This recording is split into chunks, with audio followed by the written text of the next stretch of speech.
Station था।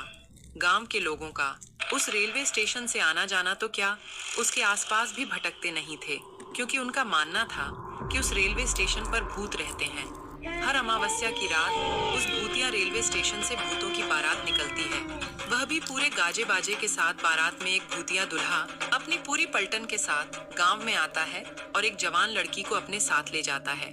आज फिर वही मनूस अमावस्या की काली रात आ गई। घर में एक जवान बेटी है, कैसे मैं उसकी रक्षा करूं? घबराने की कोई जरूरत नहीं है। मैंने घर के सभी खिड़की दरवाजे बंद कर दिए हैं। कोई भी दरवाजा खटखटाएगा तो खोलना मत। आज हम में से कोई भी पूरा रात नहीं सोएगा। तभी दिनेश की बेटी रूबी बोलती है, पिताजी, मुझे कुछ होगा तो नहीं ना? मुझे उन भूतिया बारातियों के साथ नहीं जाना। मेरी बच्ची, तेरे माता पिता के होते हुए तुझे किसी से डरने की जरूरत नहीं है।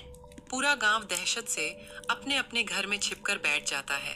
तभी गांव में ढोल और शहनाई की आवाजें आने लग जाती हैं। आवाज इस भूतिया बारात की ही थी, जो रेलवे स्टेशन से निकलकर गांव की तरफ आ रही थी। गांव वालों, दिखाई और सुनाई नहीं देता क्या? तुम लोग को तो देखो, बारात आई है। हमारा स्वागत नहीं करोगे? मेरी दुल्हन कहाँ है? कहीं दिखाई नहीं दे रही मुझे। अब भूतिया बारात गांव में आ चुकी थी। सुनीता अपनी फूल जैसी बेटी को एक कोने में छुपाकर बैठी हुई थी।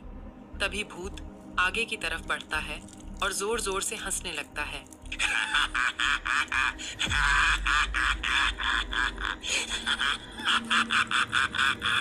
आज तो मेरी शादी है, बिना दुल्हन लिए मैं यहाँ से जाने वाला नहीं हूँ। तुम गांव वाले मेरी दुल्हन को साथ विदा करते हो, या मैं खुद तुम्हारे मातम के साथ उसे अपने साथ ले जाऊं?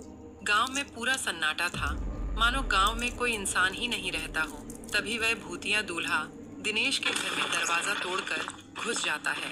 तुम्हारा दामाद आया है, स्वागत नहीं करोगे अपने दामाद का?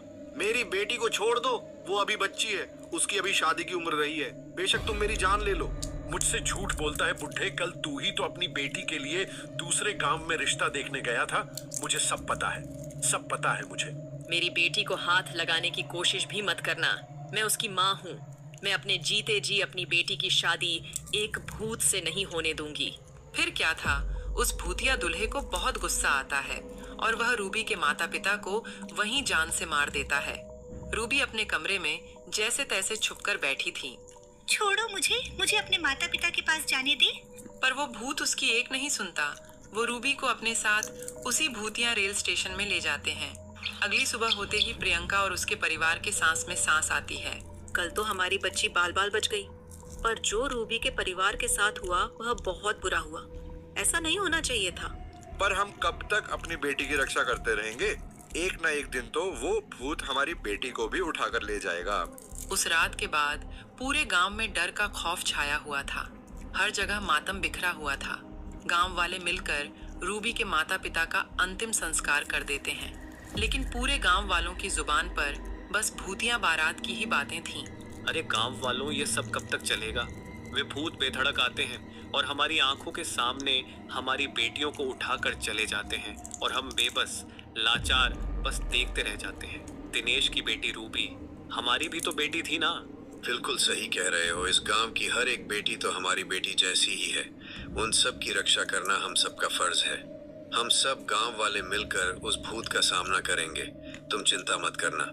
वह तो सब सही है भाई, लेकिन हम कब तक अपनी बेटियों को कंवारा रखेंगे? जिसकी भी बेटी जवान और शादी के लायक होती है, पता नहीं कैसे उस भूत को पता चल जाता है और वह उसे उठा के अपने साथ ले जाता है। मेरी बेटी भी है और उसकी भी अब शादी होने वाली है। मैं कैसे अपने कलेजे के टुकड़े को उस भूत के हवाले कर दूं? अगले दिन पूरा गांव मुकेश की बेटी प्रियंका की शादी में लगा था। एक तरफ सजावट तो दूसरी तरफ मिठाइयां बन रही थीं। अब फेरों का समय था। दूल्हा दुल्हन मंडप में बैठे हुए थे कि तभी अचानक रेलवे स्टेशन से भूतिया बारात गांव की तरफ आ जाती है।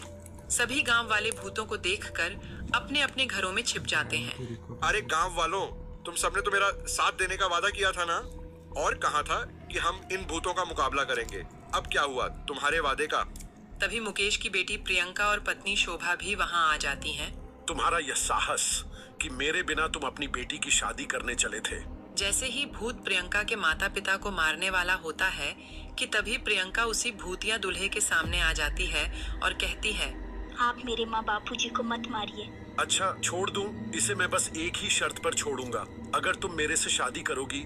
नहीं नहीं मेरी बच्ची, शादी के लिए तू हाँ मत करियो। तेरी शादी से अच्छा है कि यह भूत हमारी जान ले ले। माँ, पिताजी, अगर इस भूत से शादी करने से आप दोनों की जान बचती है तो मैं यह शादी जरूर करूंगी। यह कहते ही भूतिया दुल्हा अपने बैंड बाजी के साथ प्रियंका को अपने साथ भूतिया रेलवे स्टेशन की ओर ले जाने लगता है। रुक जा मेरी बेटी, तू ऐसा मत कर। किसी गांव वाले की हिम्मत नहीं होती कि उस भूतिया बारात का सामना कर सके, क्योंकि उस बारात में एक से बढ़कर एक खूंखार भूत और चुड़ैल मौजूद थे। वहीं प्रकाश नाम का व्यक्ति अभी हाल ही में गांव में आया था और यह सब देखकर वह कहता है, ये ठीक नहीं किया हम सब ने। मेरी भी एक बहन है और उसकी भी उम्र शादी के लायक हो गई है। क्या उस प्रियंका की जगह मेरी बहन होती तब भी ऐसा ही करते हम लोग। गांव की बेटियों को हम यूं ही उन भूतिया बारातियों के हवाले करते आ रहे हैं। कल को मेरी सरिता का नंबर ना हो। भैया भाभी, मुझे बहुत डर लग रहा है। आए दिन इन भूतों का खौफ बढ़ता ही जा रहा है। दुल्हन का वह सुहाग का जोड़ा उनके मौत के जोड़े में तब्दील होता जा रहा है। बहन तू चिंता मत कर, मैं इसका समाधान जरूर निकालूंगा और तेरे साथ साथ इन गांव वालों को भी इन भूतिया बारातियों से मुक्त कराऊंगा। इसके बाद प्रकाश जंगल में एक तपस्वी तांत्रिक के पास जाते हैं और उनके पास पहुंचकर अपने गांव का हाल बताता है। बेटा, मैं देख पा रहा हूँ कि तुम्हारे गांव पर एक श्रापित भूतिया बारात का साया है और उस भूतिया बारात से छुटकारा पाने के लिए मेरे कहे अनुसार नियमों का पालन करना होगा। जी तांत्रिक बाबा। इसके बाद वो तांत्रिक प्रकाश को समाधान और नियम बताते हुए एक गंगा जल की बोतल देते हैं और कहते हैं, जा बच्चा, तेरे और तेरे गांव वालों का कल्याण हो। जिसके बाद प्रकाश गंगा जल लेकर गांव आ जाता है और सभी गांव वाले से कहता है, सुनिए गांव वालों, इस भूतिया बारात से छुटकारा पाने का एक उपाय मुझे मिल चुका है, लेकिन इस काम को पूरा करने के लिए मुझे आप सबका साथ चाहिए होगा। हम सब तुम्हारा साथ देंगे, बताओ क्या करना है। बस आप सब एक काम कीजिए कि आज की रात शादी का प्रबंध कीजिए, बाकी सब मैं संभाल लूंगा। प्रकाश के ऐसा कहते ही पूरा गांव शादी की तैयारी में लग गया और ऐसे ही अब रात हो चली थी और शादी की बात उन भूतिया बारात को भी पता चल गई थी। जिसके बाद वो भूतिया बारात बैंड बाजे के साथ गांव में आ खड़ी हुई। कहाँ है मेरी दुल्हन? बताओ कहाँ है मेरी दुल्हन? भूतिया दूल्हा मंडप में एक दुल्हन को देखता है और उसे अपने साथ भूतिया रेलवे स्टेशन के अंदर एक पुरानी सी ट्रेन के डिब्बे में लेकर चला जाता है, जहां पर बहुत सारे कंकाल ही कंकाल पड़े हुए थे। तभी वह दुल्हन घूंघट उठाते हुए कहता है, ये रही तुम्हारी दुल्हन, कर लो अब शादी। धोखा, धोखा हुआ है मेरे साथ, धोखा। मैं तुम्हें नहीं छोड़ूंगा। भूत के ऐसा कहते ही प्रकाश अपने हाथों में छुपाए हुए